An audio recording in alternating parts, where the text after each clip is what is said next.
Cuando hice el juramento al recibir el título de ingeniero laboral en mi querida Universidad Tecnológica Nacional, Facultad Regional Córdoba, estuvo implícito, más allá de la fórmula que me leyeron, mi accionar hacia el futuro respecto al trabajo y los trabajadores.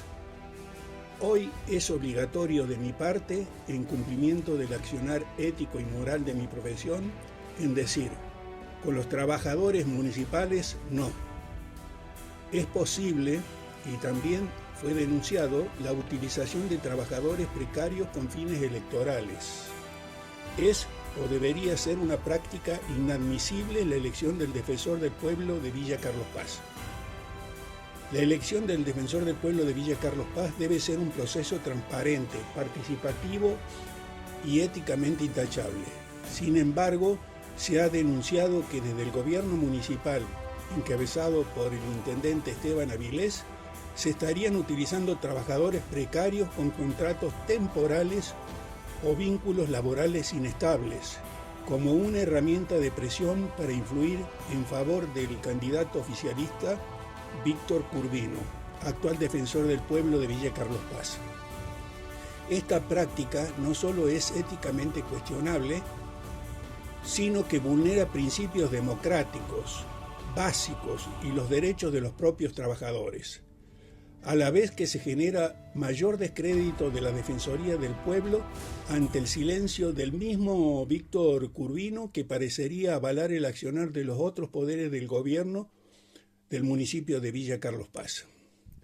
En primer lugar, el uso de los trabajadores en condiciones laborales frágiles como moneda de cambio político constituye una forma de coacción indirecta. Cuando el empleo, la renovación de un contrato o la promesa de estabilidad laboral se vuelve una recompensa por el apoyo electoral, se transforma el sufragio libre en un mecanismo viciado.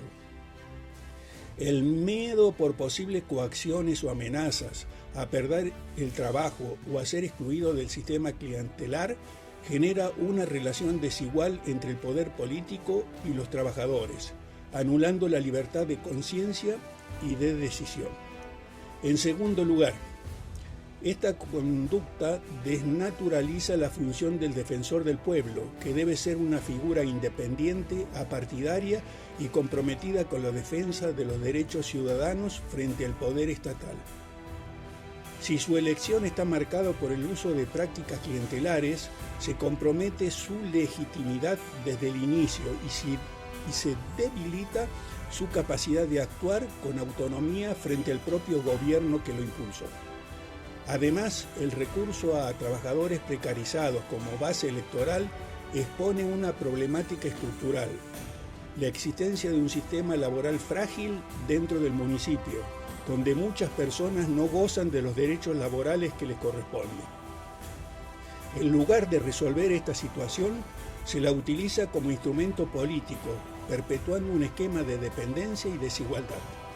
Finalmente, este tipo de maniobras perjudica la calidad democrática de Villa Carlos Paz. Una democracia saludable requiere que las elecciones se desarrollen sin presiones, chantajes ni manipulaciones. Utilizar a los trabajadores precarios para influir en el resultado electoral no solo es inmoral, erosiona la confianza de la ciudadanía en las instituciones y debilita el tejido social. Por todo esto es fundamental que la sociedad civil, los medios de comunicación y los organismos de control se mantengan vigilantes. La elección del defensor del pueblo debe reflejar la voluntad popular libremente expresada, no el resultado de presiones o favores políticos. Los trabajadores merecen respeto y estabilidad, y no ser utilizados como fichas en una estrategia electoral. Hay códigos electorales en leyes de la Nación, provincia de Córdoba, y también está la propia Carta Orgánica Municipal que estipula las violaciones a estas disposiciones legales que derivan de la Constitución de la Nación Argentina. Obviamente, si se verificaran las denuncias que se vienen haciendo, el Código Penal es lo que debe aplicarse en un todo de acuerdo a lo que establecen los códigos y normativas. ¿Obrará en consecuencia la Junta Electoral Permanente de Villa Carlos Paz? También le cabe las generales de la ley a la Defensoría del Pueblo de Villa Carlos Paz, que actualmente está en funciones y debe controlar qué hacen los otros poderes. También habría consecuencia para ella, para la Junta Electoral Permanente, si no se regula un proceso eleccionario con basamento en las constituciones y la Carta Orgánica.